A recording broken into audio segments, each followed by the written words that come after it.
ressurreição de Jesus nos ajudarem para que tenhamos um estudo proveitoso no dia de hoje. Nós faríamos uma pergunta bastante interessante para o nosso estudo. Seria possível preparar uma pessoa humana para que ela tenha uma boa situação no mundo espiritual?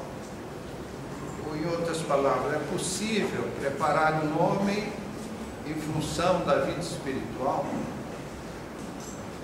Vejam só, amigos, não fosse possível, Jesus não teria trazido o seu Evangelho.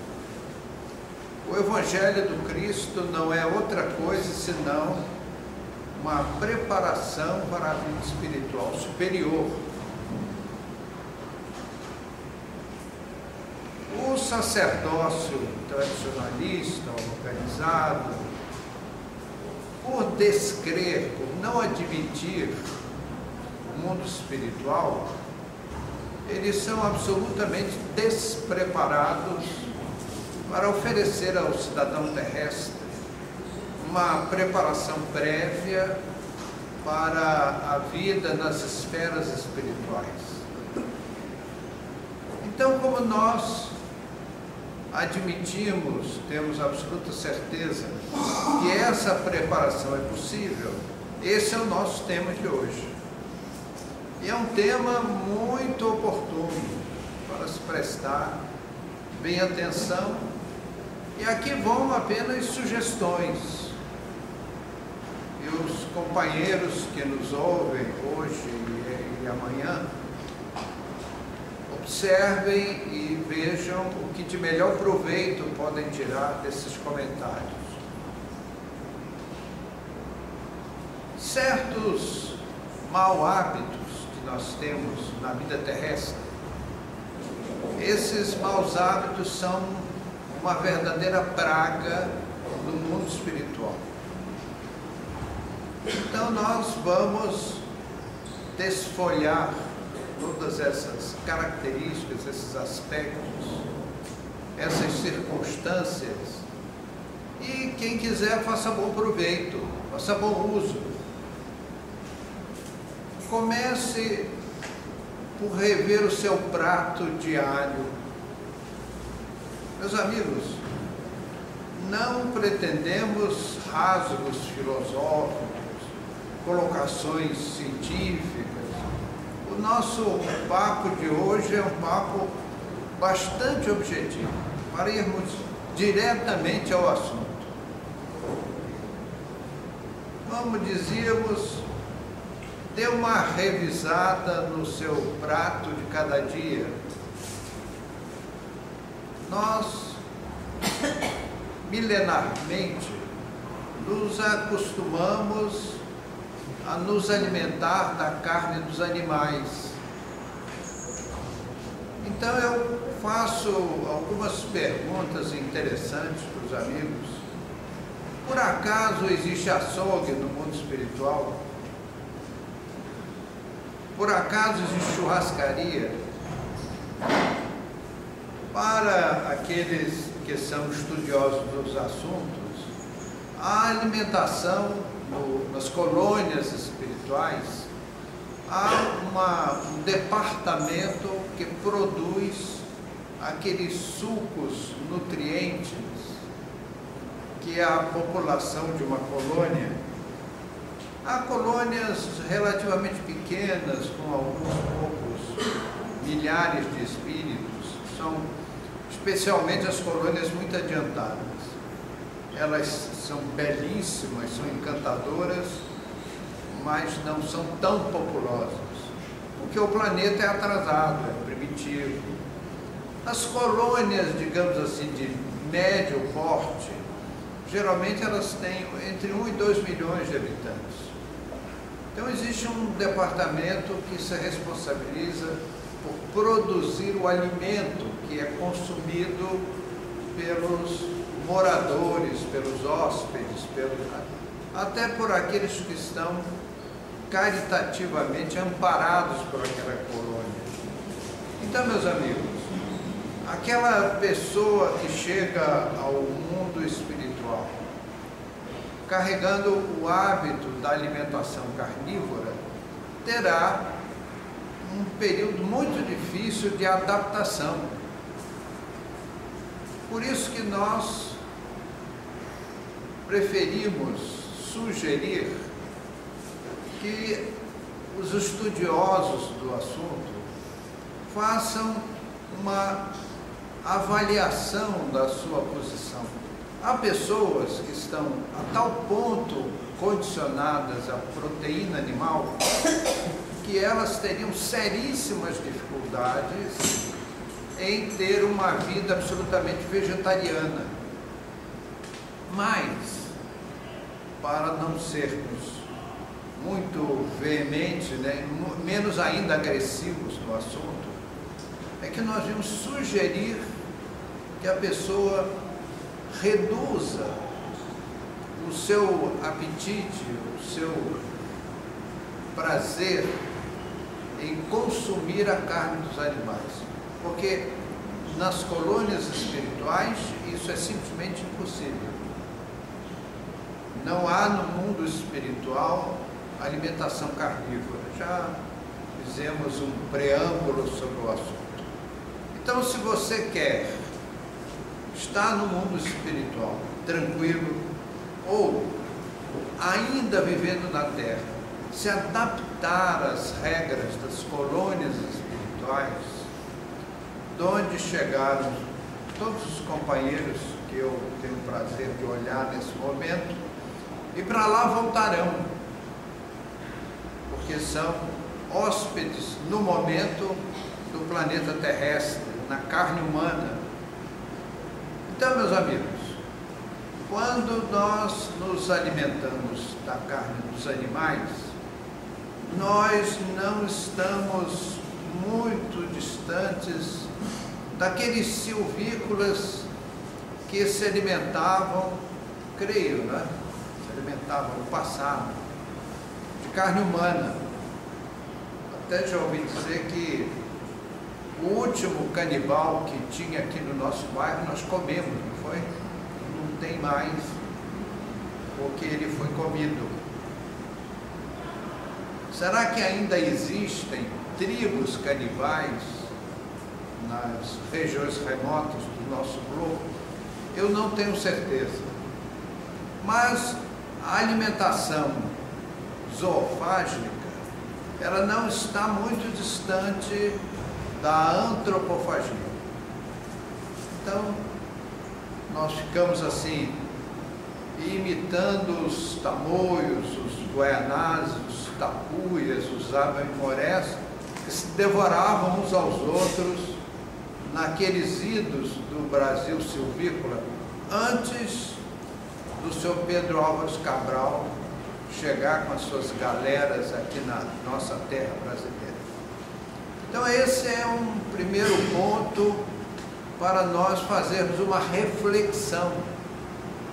Meus queridos amigos, vocês querem ver uma coisa? Quem é vegetariano encarnado? Meu bem, eu vou repetir, desculpas. A nossa exposição não comporta responder perguntas e respostas. Desculpe, viu? Tudo bem. Então, nós precisamos meditar sobre o assunto. Há alguns estudiosos da matéria que aconselham o seguinte: para você se adaptar, fazer isso suavemente. Passe a usar menos a alimentação carnívora, a carne dos animais. Outra recomendação: em lugar de você comer a carne dos grandes animais, como o boi e outros mais, prefira os animais menores e vá substituindo gradativamente. Quem sabe, lá no final da sua vida, você já está vegetariano. e deixa o peixe por final.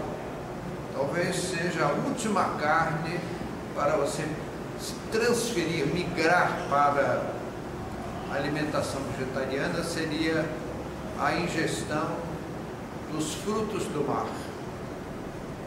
O segundo ponto desse nosso estudo são os alcoólicos. Meus amigos, do uísque à cachaça brasileira, esse, para as plagas espirituais, é um alto risco que nós não aconselhamos a ninguém. Quando nós voltamos para as colônias, todos nós fazemos um curso de reintegração. E essas observações de hoje são parte integrante desse curso. Nós estamos furtando a apostila do curso de reintegração nas colônias espirituais. Nas colônias espirituais de condição mais modesta. Eu quero crer que muitos companheiros aqui vão se transferir para as colônias de alta expressão de espiritualidade, mas como não é o nosso caso, nós temos pouca experiência nesse detalhe.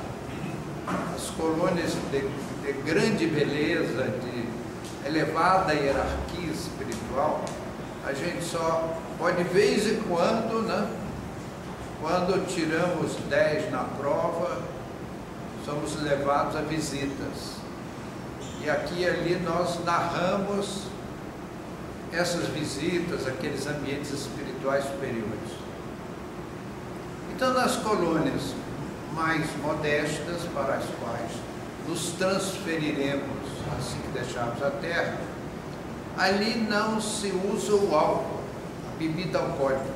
Então, quem leva no seu organismo o hábito da ingestão da bebida alcoólica vai ter sérias dificuldades nessa adaptação. Meus amigos, no nosso corpo material, ele facilmente se vicia as coisas. E mais ou menos com um certo esforço, a gente consegue reverter um quadro. Fazer isso com o corpo espiritual é muito difícil. As pessoas que se habituaram aos alcoólicos, elas sofrem intensamente para fazer essa reversão. Porque o corpo espiritual é leve, é sutil, é dinâmico, e ele não é muito fácil de ser manobrado como nós manobramos o corpo de carne. O corpo de carne ele é um quebra-luz, que reduz as potencialidades do espírito. Não é o caso do corpo espiritual. Então, meus amigos, se você quer chegar ao mundo espiritual melhor adaptado, ponha bem longe os destilados. Outro ponto que nós vemos, excelentes companheiros, foram companheiros espíritas, trabalhadores espíritas, que se habituaram com a nicotina, habituaram-se ao uso do fumo, e o fumo é para os habitantes do mundo espiritual um problema muito sério, porque não é fácil esse descondicionamento no mundo espiritual. Para os cultores da nicotina, um pouquinho de cultura inútil não atrapalha em nada, né? Quando o fumo começou a se alastrar no mundo, em Portugal havia um embaixador francês que ele sofria de problemas pulmonares. E o fumo chegou à Europa como terapêutico. Então era assim, recomendado pelos experts como um recurso para tratamento de saúde. E esse embaixador francês em Lisboa chamava-se Jean Nicot. E ele foi experimentar o tabaco como um tratamento de saúde e morreu do tratamento. Ele sofria de uma asma muito grave, alarmante, e aquela asfixia da fumaça do cigarro, do fumo, acabou liquidando com a sua vida. E os médicos encontraram na corrente sanguínea do Sr. Jean Nicot um produto químico que foi a causa mortis. Em homenagem ao Sr. Jean Nicot, eles deram o nome de nicotina a esse produto químico que matou o embaixador. Não serve para nada, mas é engraçadinho, né?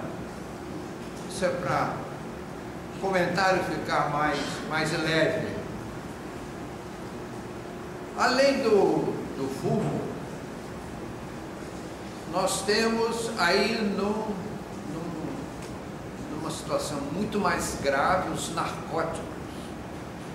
É a cocaína, é a maconha, é o crack, é o êxtase, os barbitúricos e outros elementos.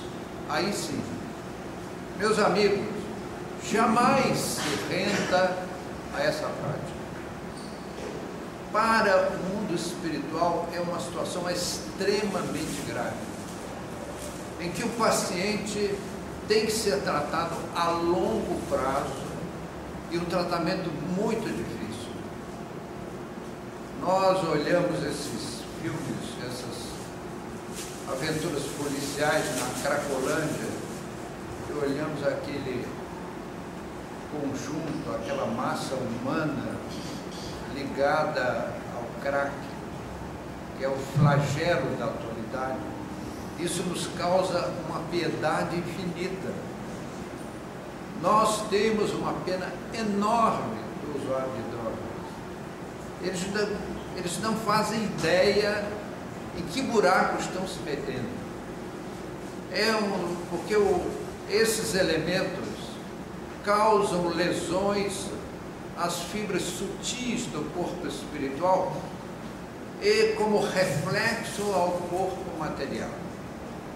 E é comum esses espíritos serem expulsos do corpo carnal pelo uso abusivo de elementos tóxicos, estupefacientes, perturbadores.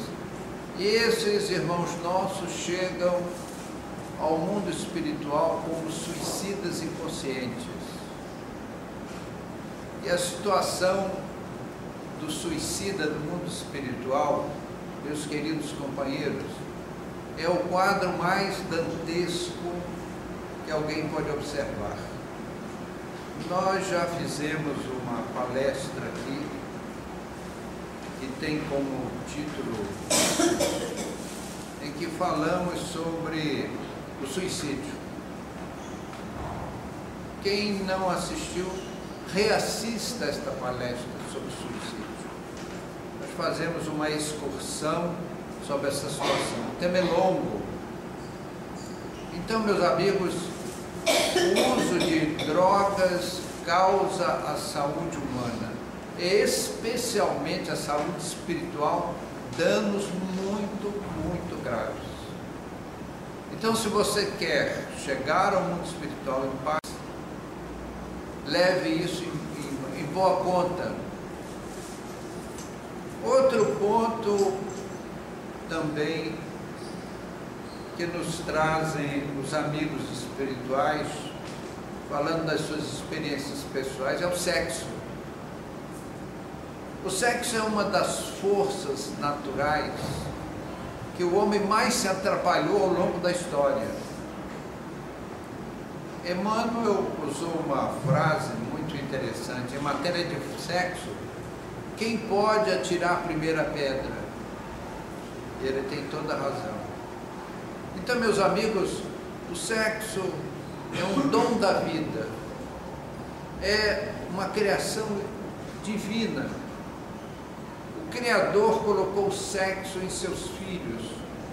Os seres espirituais são providos das funções sexuais por vários motivos, dois principais: para que se unam os polos opostos se amparem e que garantam a continuidade da espécie.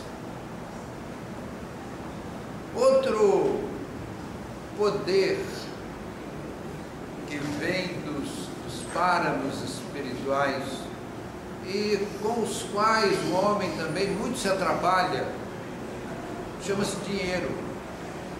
O dinheiro é uma força abençoada.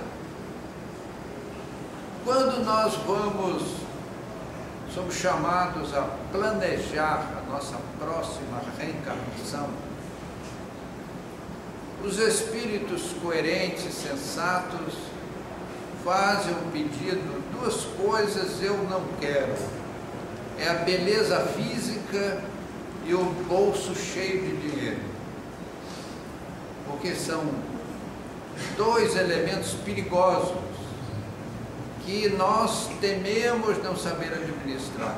Mas há aquelas pessoas que vêm para a Terra junto com elevadas somas financeiras para produzir progresso. São missionários para aplicar valores no desenvolvimento do bem coletivo. Mas, a mais das vezes, nós nos deixamos atrair pelo ouro, que nos fascina, e acabamos, em lugar de pensar no bem coletivo, pensamos no nosso bem pessoal. Ame muito, intensamente, mulher, filhos, parentes, amigos, pessoas que admiramos, mas sem sentimento de posse. Esse é um outro erro que nós cometemos com muita frequência. Aí nós vamos para o mundo espiritual, deixamos às vezes um belo patrimônio, que eu sei que é o caso dos amigos, né? E aí os entes queridos passam a destinar suas vidas, esses bens, a seu gosto, embora respeitem a nossa memória. Então, aprendamos uma lição: amemos sem apego.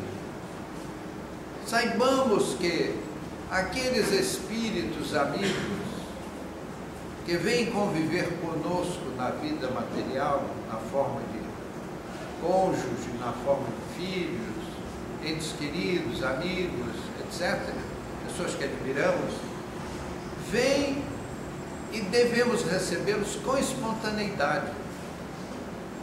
Eles não são propriedade nossa.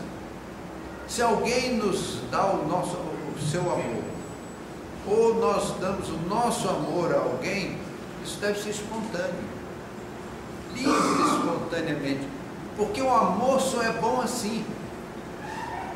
O amor é gostoso desde que seja espontâneo, não seja impositivo.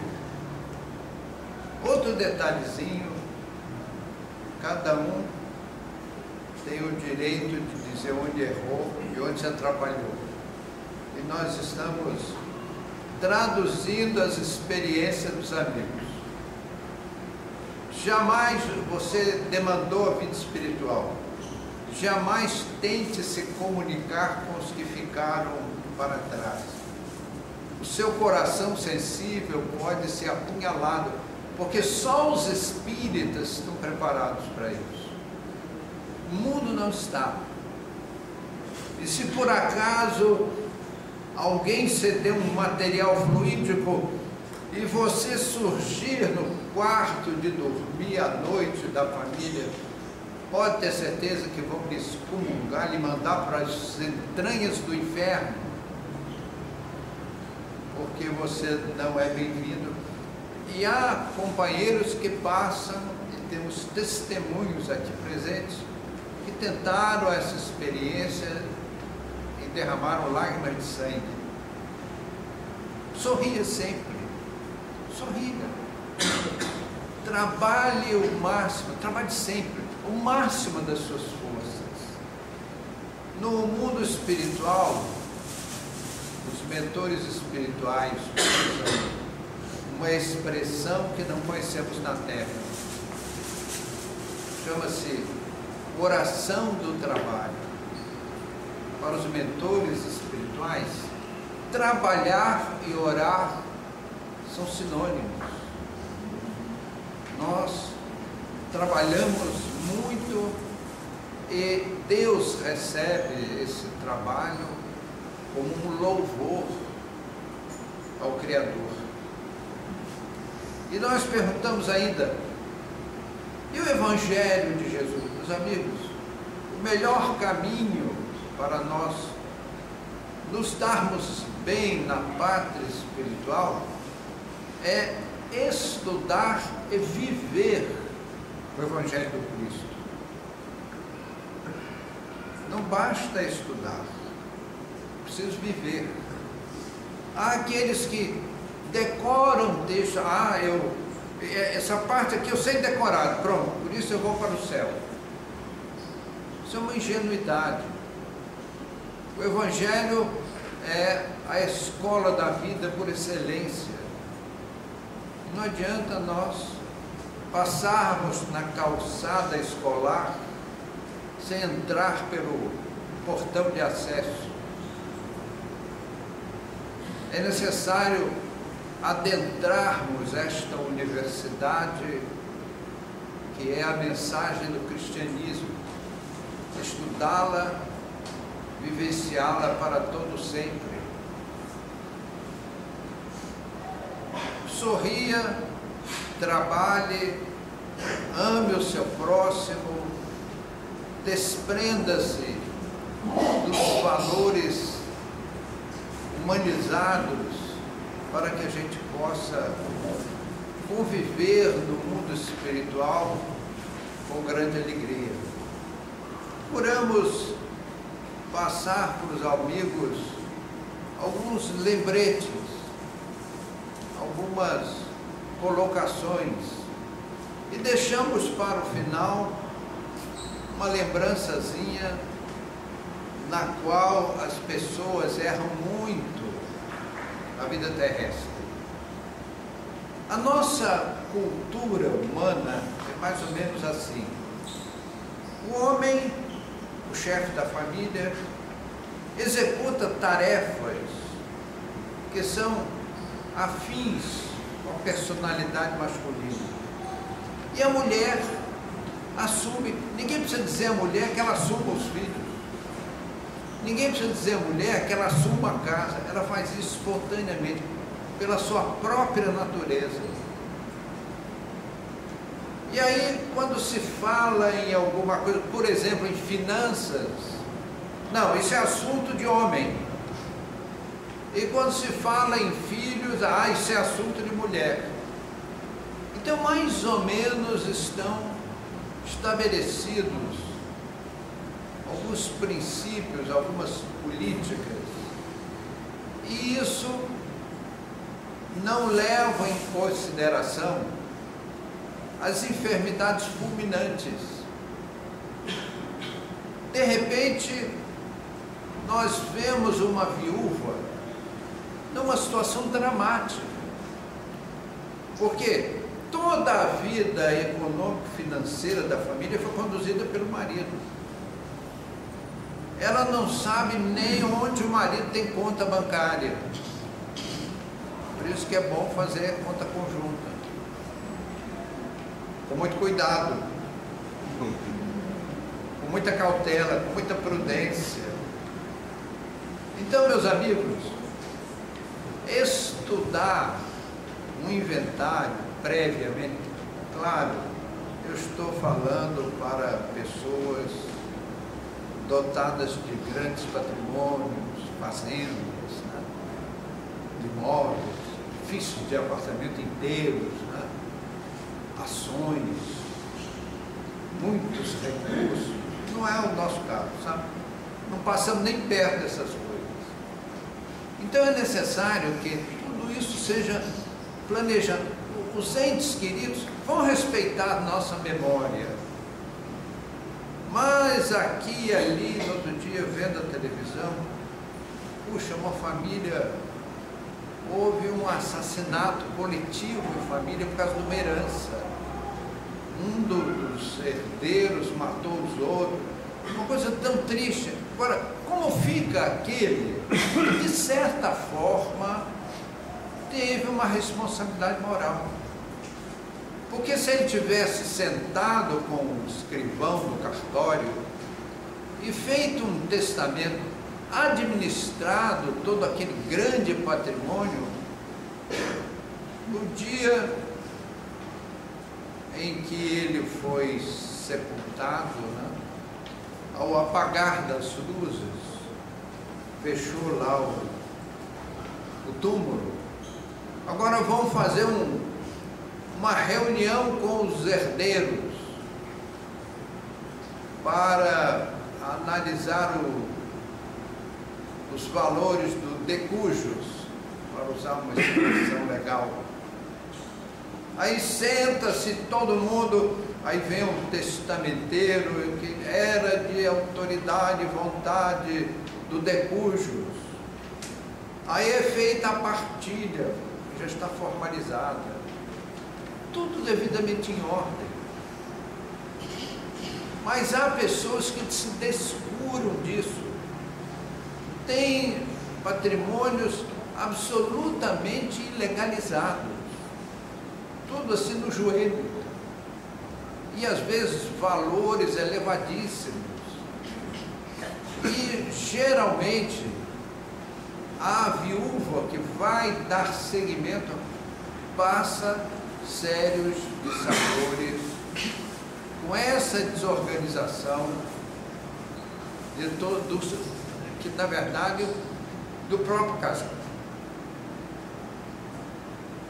É necessário que essas coisas estejam em boa ordem para que você chegue ao mundo espiritual e não fique ouvindo, porque os clamores chegam lá. Chegam às vezes perturbadoramente. E aquele que deixou uma trilha, um rastro de pólvora no mundo, ele é obrigado, ele é atraído por esses apelos e sofre muito, e passa grandes desconfortos em cartórios e tribunais. Então, meus amigos, se você tem muitos patrimônios, assim, grandes lotes de ações, fazendas, barcos, não barco aquele que vira no mar lá da Itália, aquele que fica direitinho assim no mar. Então, organize todos os seus papéis, todos os seus valores. Porque parece que quando a gente deixa a terra, vai lá para um nicho dourado, não tem nada disso. Não é verdade. As colônias espirituais são uma extensão da nossa vida na terra, como a recíproca é verdadeira. Então precisamos saber administrar. E se alguém disser onde fica Jesus nisso, fica no seu Evangelho. Se você quer ser feliz na pátria espiritual, estude e viva o Evangelho de Jesus. Essa é a melhor providência que você pode dar à sua vida. Meus queridos amigos, que o Senhor os guarde.